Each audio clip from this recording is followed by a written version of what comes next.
बिस्मिल्लाहिर्रहमानिर्रहीम। अस्सलाम वालेकुम नादरीन, आप यूट्यूब चैनल देख रहे हैं, मैं इमरान खान। नादरीन, सबसे पहले लाहौर में एक शादी चल रही है, उसके बहुत ज़्यादा पाकिस्तान के मीडिया में, पाकिस्तान के सोशल मीडिया में चर्चे हो रहे हैं। जिस तरह अरबों रुपए की नमूदो नुमाइश की जा रही है इस शादी में, शरीफ खानदान के अंदर शादी हो रही है। अल्लाह ताला शादी को कामयाब करे, हमारी नेक तमन्नाएं, अल्लाह ताला सबके घर हंसते बसते रखे। लेकिन क्या ये लोग अवामी नुमाइंदगान कहलाने के मुस्तहिक हैं? क्या इन्हें ये हक है कि ये कहें कि ये अवामी नुमाइंदगान है?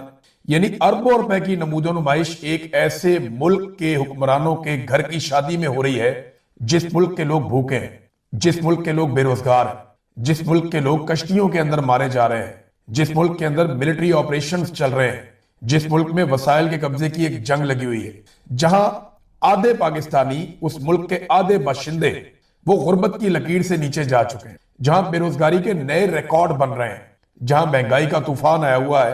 कोई एक चीज भी आपने ऐसी देखी इस शादी के अंदर, जो विजुअल जो चीजें आपको नजर आ रही हो, जिसमें अवाम झलकती हो कि जनाब ये अवाम के साथ या अवाम की तरह के कोई लोग हैं? देखिए, जो लोग अमीर हैं या कारोबारी हैं, वो लोग अपना पैसा खर्च करते हैं, और अगर उनके पास पैसे हैं तो वो खर्च करें भी, क्योंकि वो पैसा खर्च करते हैं तो उससे कारोबार चलता है।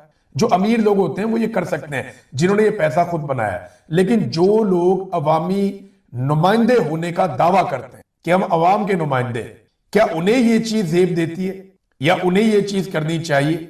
मेरे ख्याल में वो ये नहीं कर सकते। इससे बड़ा नेगेटिव मैसेज जाता है उस मुल्क के लोगों में। क्या पाकिस्तानी कौम को ये पैगाम दे रहे हैं हम कि यहां दो अलग अलग दुनियाएं, दो अलग अलग किस्म के मुल्क बने हुए हैं? एक दुनिया में हमारे हुक्मरान, हमारे जर्नैल, हमारे जजेस, हमारे बाबू और बड़े बड़े ताकतवर लोग, अशराफिया का एक बड़ा हिस्सा उस दुनिया में रहता है, जबकि हम बाकी लोग जो है वो कीड़े मकोड़े हैं और वो एक दूसरी दुनिया में रहते हैं।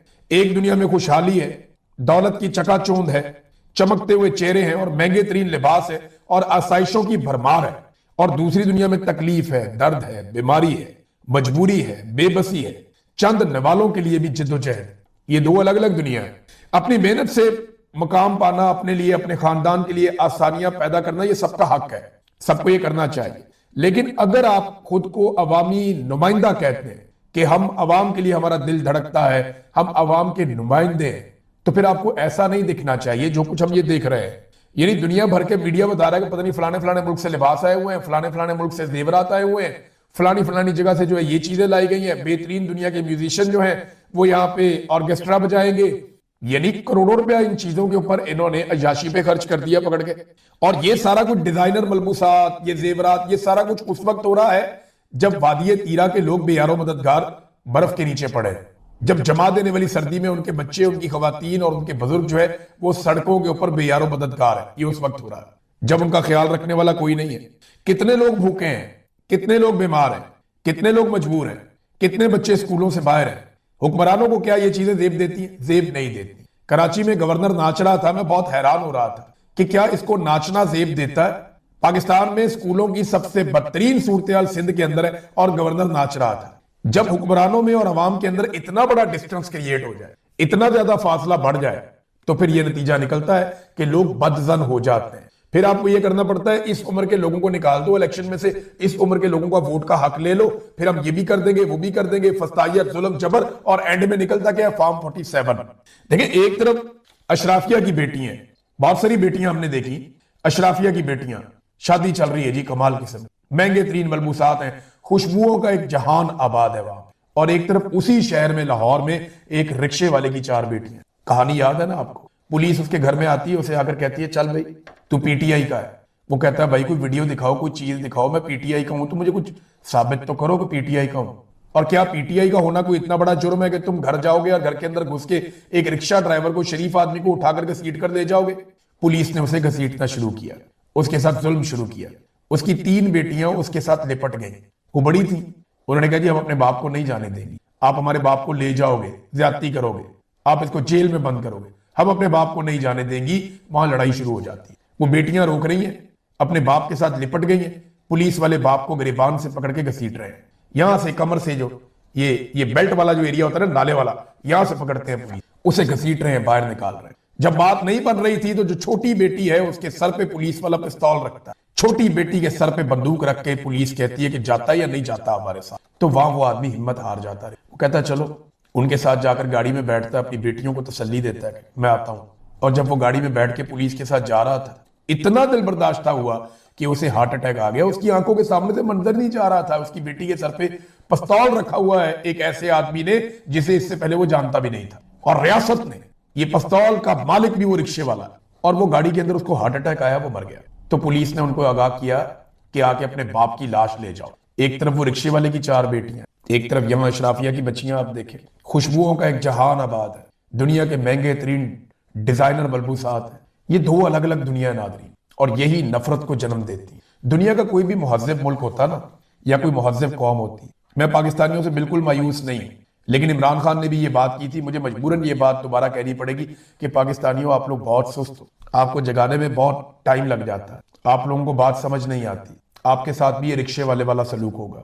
मैं हर आम पाकिस्तानी को कहना चाहता हूं कि अगर आपने ये काया ना पलट दी, अगर आपने इनकी तबीयत दुरुस्त ना की, तो ये आपके साथ वही करेंगे जो उस रिक्शे वाले के साथ किया, उसकी बेटियों के साथ किया। वो 4 बेटियां सोग मना रही हैं, अशराफी की बेटियां जो हैं वो जश्न मना रही हैं। ये फर्क है जी, 2 अलग अलग दुनिया, 2 अलग अलग पाकिस्तान। पाकिस्तानी ना निकले और इस निजाम की बिसात को ना पलट दिया, तो याद रख ले, मेरी बात लिख कर रख ले कि बारी बारी सबकी बारी, आप सबको एक दिन इस जुल्म का सामना करना पड़ेगा। पॉलिटिकल फेसेस बदलते रहेंगे, कभी कोई आएगा, कभी कोई आएगा, कभी कोई आएगा। एस्टेब्लिशमेंट यही रहेगी, ये इंजॉय करती रहेगी, इनके बच्चे इंजॉय करते रहेंगे, ये दुनिया के महंगे तरीन इलाकों में जाएंगे, ये दुनिया की शानदार इंजॉयमेंट करेंगे बगैर किसी मेहनत के। मेहनत आप करेंगे, खाएंगे, ये इंजॉय करेंगे। बस मुझे यहां तक इस पे यही कहना था। खबरें हैं कुछ आपके साथ शेयर करता हूं। वज़ीर-ए-आज़म पाकिस्तान दोबारा IMF की मिन्नतें करने जा रहे हैं, और IMF की जो मैनेजिंग डायरेक्टर है उनके साथ वज़ीर-ए-आज़म अब मुलाकात करेंगे, क्योंकि जो कारनामे शरीफ खानदान ने और जरदारी खानदान ने किया है उसकी कीमत पाकिस्तान की सारी इंडस्ट्री और सारे पाकिस्तानी चुका रहे हैं। कैसे, मैं आपको बताता हूं। इन्होंने नाकाबिले फहम किस्म के, अजीबो गरीब किस्म के, जब किसी को समझ भी नहीं आते उस तरह के LNG के महंगे तरीन मुआहदे कर लिए। इन्होंने मुआहदे करके LNG बहुत ज्यादा कीमत पर खरीद ली और बहुत लंबा मुआहदा कर लिया। अब आपका इस्तेमाल कम है, आपके पास LNG ज्यादा है। दुनिया में LNG सस्ती हो रही है, लेकिन आपने क्योंकि मुआहदे कर लिए तो आपको महंगी खरीदनी पड़ेगी। तो नवाज शरीफ साहब ने जो घटिया लंबे मुआहदे किए LNG के, वो पाकिस्तान की जड़ों में बैठ गए। फिर इन्होंने IPPs के अजीबो गरीब किस्म के मुआहदे किए कि IPPs को लाकर बैठा दिया, आप बिजली बनाए या ना बनाए, हम आपको पैसा देंगे, हर महीने बिल आपको मिलेगा। और फिर पाकिस्तान की कैपेसिटी से दुगनी इस्तेमाल जितना हमें चाहिए था, हमें अगर 100 यूनिट चाहिए था तो इन्होंने 250 यूनिट बिजली बना दी पाकिस्तान में। अब वो सारे IPPs फारिग बैठे, उनको बिल हर महीने जा रहा है, और जा कहां से रहा है? पाकिस्तानियों की जेब से। और वो कमीशन किसको दे रहे हैं आप बेहतर समझ। तो शरीफों ने और जरदारियों ने मिलकर जो एनर्जी की प्राइसेस बढ़ाई पाकिस्तान में LNG और बिजली के जरिए से, LNG के मुआहदों और IPPs के जरिए से, उनकी वजह से पाकिस्तानियों की कमर टूट गई। पाकिस्तान की इंडस्ट्री मुकाबला करने से बाहर हो गई, और अब हालात ये है कि अगर आप सब्सिडी ना दें तो इंडस्ट्री चल नहीं सकती। यानी आप अरबों डॉलर या अरबों रुपया आप देते रहेंगे तो आपकी इंडस्ट्री चलेगी, अदरवाइज आपकी इंडस्ट्री नहीं चल सकती। ज्यादातर इंडस्ट्री पाकिस्तान की बंद हो रही है। मैं बहुत मोहतात भी बात करूं तो 25 से 30% टेक्सटाइल इंडस्ट्री आपकी खत्म हो गई है। किसान आपका पूरी तरह से बर्बाद हो गया। अब बची कुची इंडस्ट्री को और कारोबारी हजरात को बचाने के लिए, देखिए सबको तो PIA तोहफे में नहीं दे सकते ना, ये सबको तो ये बड़े बड़े अपनी जो सरकारी महकमे वो तोहफे में नहीं दे सकते। बाकी लोगों ने तो मेहनत करके पैसे कमाने हैं। तो कॉस्ट ऑफ प्रोडक्शन बहुत ज्यादा हो गई, क्योंकि पाकिस्तान में LNG और IPPs वाले गंद की वजह से ये इतना महंगा हो गया पाकिस्तान के अंदर प्रोडक्शन करना कि जो सनतकार हैं वो भागना शुरू हो गए। अब उन्हें रोकने के लिए ये IMF से दोबारा दरखास्त करेंगे कि जनाब हम 2000 अरब का कोई एक रिलीफ पैकेज देना चाहते हैं सनतकारों को, हमें ये देने दिया जाए। हालात इनके पता क्या है, इन्होंने जिस नौयत के मुआहदे किए उसके बाद पाकिस्तान के साथ क्या हुआ, इसको अगर आप जानना चाहते हैं तो ये खबर आप देखिए कि बिजली के शोबे में 800 अरब रुपए की मनफी इक्विटी सालाना कारकर्दगी रिपोर्ट आई है। ये इन्होंने पाकिस्तान के साथ किया नादरीन। और 6 बिजली की तकसीमकार कंपनियां मुसलसल उनको नुकसानात हो रहे हैं, बिजली चोरी नहीं रोक पाए ये, और सर्कुलर डेथ जो है वो बढ़ता हुआ बोझ बनता जा रहा है। इस वक्त तक जो पावर सेक्टर के कुल वाजिबात है, पावर सेक्टर के कुल वाजिबात इस वक्त तक 9.2 खरब यानी 9,200 अरब तक पहुंच गए हैं। ये इन्होंने किया पाकिस्तान के साथ पिछले 15-20 साल में। जरदारी साहब आए, उन्होंने जनाब राजा रेंटल साहब तबाहियां फेर दी, उन्होंने नून लीग ने उनको नाम दिया था, फिर खुद आए फिर भी वही काम किया। ऐसे आईपीपीज के मुआहदे किए कि बेड़ा गर्क कर दिया, मईशत को ऐसा टीका लगाया कि आज 9,200 अरब आपको डायरेक्टली देना है। ये आपके जिम्मे सिर्फ वाजबात हैं पावर सेक्टर में, ये इन्होंने किया पाकिस्तान के साथ। नाज़रीन, अब क्योंकि तीरा में ऑपरेशन हो रहा है तो बाजोड़ पे भी तवज्जो आएगी। बाजोड़ में पहले भी ऑपरेशन हुए, बार बार हुए। बाजोड़ का मामला यह है कि वहां पे बहुत कीमती मादनियात है, शानदार किस्म की मादनियात है। तो वजीर आला खैबर पख्तूनख्वा बेशक नौजवान है लेकिन बहुत तजर्बाकार है। ये जनाब गए और जाके इन्होंने बाजोड़ के पार्लियामेंटेरियंस, कौमी मशरान और अमायदीन पर मुश्तमिल एक जरगे से इन्होंने जाके मुलाकात की। और ये जो जरगा बैठा बाजोड़ के हवाले से, इसमें बहुत सारी चीजों के ऊपर उन्होंने गौर किया और जो लोगों के मकानात को, लोगों के दुकानों को, लोगों के कारोबार को जितना भी नुकसान हुआ है उसके अजाले के लिए यहाँ पे तजावीज पेश की गई। लेकिन अब बारी बारी सबकी बारी, मैं बार बार ये कहता हूं, जब एक इलाके में ऑपरेशन हो रहा होता है तो दूसरे इलाके के लोगों को लगता है कि हम पे ऑपरेशन नहीं आएगा। नहीं जी, बारी बारी सबकी बारी। जहां जहां वसाइल होंगे वहां वहां पे मसाइल आएंगे, जहां जहां पे मादनियात होंगी वहां वहां पे लड़ाई पहुंचेगी। देखिए ना, वेनेजुएला में क्या था, लड़ाई पहुंच गई ना। क्यों पहुंची? मादनियात हैं, तेल है। ईरान में, इराक में, लीबिया में क्या था? तेल था ना, लड़ाई पहुंच गई।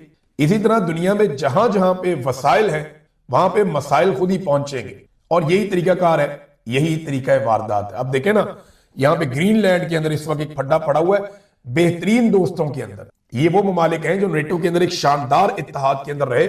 इन्होंने दुनिया में जहां चाहा इन्होंने अटैक किया और जो मकासद इनको दरकार थे इन्होंने अपने अचीव किए। लेकिन आज उनके बीच में एक कन्फ्लिक्ट है, वजह ग्रीनलैंड। तो ग्रीनलैंड में क्या है? मादनियात, वसाइल। तो वसाइल के हुसूल के लिए मसाइल पैदा हो जाते हैं। अच्छा, ज़ई साहब ने चंद बड़ी इंपॉर्टेंट बातें की हैं, मैं चाहूंगा कि आपके साथ जरूर शेयर करूं। उन्होंने कहा जी इस तमाम सूरत हाल का वाहिद हल जो है, ये कराची के अंदर क्योंकि एक तहरीक तहफ़्फ़ुज़ आईन पाकिस्तान की मीटिंग हुई तो उन्होंने कहा इस तमाम सूरत हाल का वाहिद हल जमहूरियत है। हमें ऐसी जमहूरियत चाहिए जहां छोटी कौमें भी बोल सकें, जहां इख्तलाफ राय को जुर्म ना समझा जाए, जहां नाइंसाफी घरों को उजाड़ने की बजाय इंसाफ खुशहाली लाए। नाइंसाफी भाइयों को लड़ा देती है, मुआशरे को तोड़ देती है और बदएतमादी को जन्म देती है। किसी ने दुरुस्त कहा था कि पाकिस्तान कौमों का एक कैद खाना बन चुका है, पिंजरा है, चाहे वो सोने का हो या जवाहरात से सजा हुआ हो, पिंजरा आखिर पिंजरा ही होता है। आजादी के बगैर कोई कौम तरक्की नहीं कर सकती। फिर अचकज़ई साहब ने कहा कि अंग्रेजों ने सड़कें भी बना दी थी, रेलवे भी बना दिए थे, तालीमी इदारे भी बना दिए थे, मगर फिर भी हम गुलामी पर मुतमईन नहीं हुए थे क्योंकि हमें इज्जत के साथ जीना था। 13 अगस्त 1947 को हमने एक बावकार कौम थे हम, मगर चंद फैसलों ने हमें उस रास्ते से हटा दिया। एक कुरान, एक इस्लाम, एक कौम और एक पाकिस्तान का नारा तभी कामयाब हो सकता है जब इसकी बुनियाद इंसाफ पर हो और बदकिस्मती से वो बुनियाद मजबूत नहीं की जा सकी। महमूद खान अचकज़ई ने कहा कि बदकिस्मती से वाहिद मुल्क है जहां पे जमीर बेचने वाले को अच्छा शहरी समझा जाता है और सच बोलने वाले को मुजरिम ठहरा दिया जाता है। वफादारियां बेची जाती हैं और यही सबसे बड़ा हुनर समझा जाता है। कायदे आज़म ने अपनी जिंदगी में एक बात से खबरदार किया कि जमीर फरोशी इस मुल्क को खोखला कर देगी और आज हम वही मंजर देख रहे हैं। जब से पाकिस्तान बना है मुश्किलात का शिकार है, लेकिन जो सूरत आज है वो हमारी अपनी गलतियों, बदउनवानियों और गरूर और तकब्बुर और लालच का नतीजा है। आज पाकिस्तान एक ऐसे जहाज की तरह हो गया है जो अपना सिमत खो चुका है। हमने ये तहरीक उस वक्त बनाई जब हमें अंदाजा हो गया था कि आइन और जमहूरियत पर हमले होने वाले हैं। एक ऐसी हुकूमत आ रही है जो आइन को मनफी अंदाज में मुतासर करेगी और वो हुआ भी। सबने देखा कि आइन का इन्होंने बेड़ा गर्क कर दिया। इंतखाबात के दौरान जो कुछ हुआ वो आपने भी देखा और हमने भी देखा। दुनिया में कहीं भी ऐसा नहीं होता कि एक सियासी जमात से उसका इंतखाबी निशान छीन लिया जाए, अदालतों की मौजूदगी में बुनियादी इंसानी हुकूक सलब कर लिए जाएं, पुरअमन जलसों पर गोलियां चलाई जाएं और नौजवानों को निशाना बनाया जाए। कोई भी मुहज़्ज़िब कौम अपने बच्चों के मुस्तकबिल को इस तरह तबाह नहीं करती। नाज़रीन, ये सूरत हाल अचकज़ई साहब बता रहे हैं। कोशिश तो ये है कि किसी तरह से पाकिस्तान आगे बढ़े और इन मसाइल से निकले, लेकिन हुकूमत की इस बारे में कोई तवज्जो नहीं है। जिस तरह ये शादियां इंजॉय कर रहे हैं, जिस तरह ये बैन अवी सतह पे यू टर्न ले चुके हैं, जिस तरह पाकिस्तान में जुल्म, जबर और फस्तायत को जवाब दे रहे हैं, जैसे अदालतों को और मीडिया को कंट्रोल कर लिया है, इनका कोई इरादा नहीं है। जब तक कौम इनको गिच्ची से पकड़ के ना इनकी पुश्त पे डंडे नहीं ना मारेगी, ये बंदे के पुत्र नहीं बनेंगे। मैं आपको सच बता रहा हूं। ये ठीक करना पड़ेगा आपको, कौम को निकलना पड़ेगा, पुरअमन तरीके से सारी चीज को अपने हाथ में लेकर कंट्रोल करना पड़ेगा। अच्छा नाज़रीन, अब कुछ चीजें और हैं। एक तो देखें, कराची में आग लगती है, उस वक्त की बात है जब बिलावल साहब जनाब ब्रीफिंग दे रहे हैं खड़े होकर कि जनाब, लोग कह रहे हैं अंग्रेजी में ब्रीफिंग दी, बड़ी कमाल ब्रीफिंग दी, बड़ी कारकर्दगी है सिंध हुकूमत की। कारकर्दगी आप ये देखें ना, कराची में गुल प्लाजा है, वहां पे आग लग गई और उसके नतीजे में 1200 से ज्यादा दुकानें जल गई। 40 मिनट तक तो फायर ब्रिगेड नहीं पहुंची। अब 40 मिनट हो गए, फायर ब्रिगेड नहीं पहुंची। बाहर खड़े होकर दुकानदार अजाने दे रहे हैं कि या अल्लाह हमारी मदद कर। अजान देना बहुत अच्छी बात है, लेकिन अजाने देने से आग नहीं बुझती भाईजान। इधर जहां मैं हूं ना बरतानिया में, या आग बुझानी हो तो चंद मिनट के अंदर फायर ब्रिगेड आ जाती है। यहां मैंने किसी गोरे को नहीं देखा कि आग लग गई है बाहर खड़ा होकर अजान दे रहा हो। इन्होंने सिस्टम डेवलप कर दिया, इन्होंने अपने हुक्मरानों को अकाउंटेबल कर दिया, इन्होंने बंदे का पुत्र बना दिया। टाइम पे अगर ना आए फायर ब्रिगेड तो यहां पे जनाब हुकूमत को ऐसी तैसी फेर देते हैं, ये बेड़ा गर्क कर देते हैं, ऐसा कड़ा एहतसाब करते हैं, पूरा निजाम जकड़ देता है उन लोगों को। वहां पे जनाब 40-40 मिनट जनाब गाड़ियां ही नहीं पहुंच रही, आ जाए तो सहूलत ही नहीं है उनके पास। 1200 से ज्यादा दुकानें जल गई, लोगों का अरबों रुपए का नुकसान हो गया। इतनी शदीद आ गया, 6 इंसानी जानें चली गई अब तक, 6 इंसानी जानें चली अब तक की इंफॉर्मेशन के मुताबिक। कुछ लोग लापता भी हैं, दर्जनों लोग जो है वो जख्मी हो गए, बहुत बड़ी तादाद में, ताजर बर्बाद हो गए। अब इसका अजाला कौन करेगा? कोई भी नहीं करेगा। पहले किसने किया? यहां तो जिंदा इंसानों को बंद करके एक फैक्ट्री में जला दिया गया था, सिर्फ इसलिए कि वहां से भत्ता नहीं मिल रहा था। उसका आज तक कुछ नहीं हुआ, तो इसका क्या होगा? तो ये डींगे बहुत बड़ी बड़ी मारते हैं, कारकर्दगी इनकी सिफर है। कादर मंदोखेल ने एक इंकशाफ किया, पीपल्स पार्टी के, उन्होंने कहा जनाब एक्निक की एक मीटिंग हुई थी और उसके अंदर फैसला हुआ कि पैसे देने हैं, तो 1258 अरब रुपए, इतनी बड़ी रकम मरियम नवाज को दे दी गई और सिंध को, बलूचिस्तान को, खैबर पख्तूनख्वा को कुछ भी नहीं दिया गया। तो ये तो जनाब पाकिस्तान में इंसाफ है। और जो लोग इसके खिलाफ आवाज उठाते हैं, जुल्म के खिलाफ, उनसे वोट का हक ही छीना जा रहा है कि 18 से 25 साल तक के वोटर को खत्म कर दें।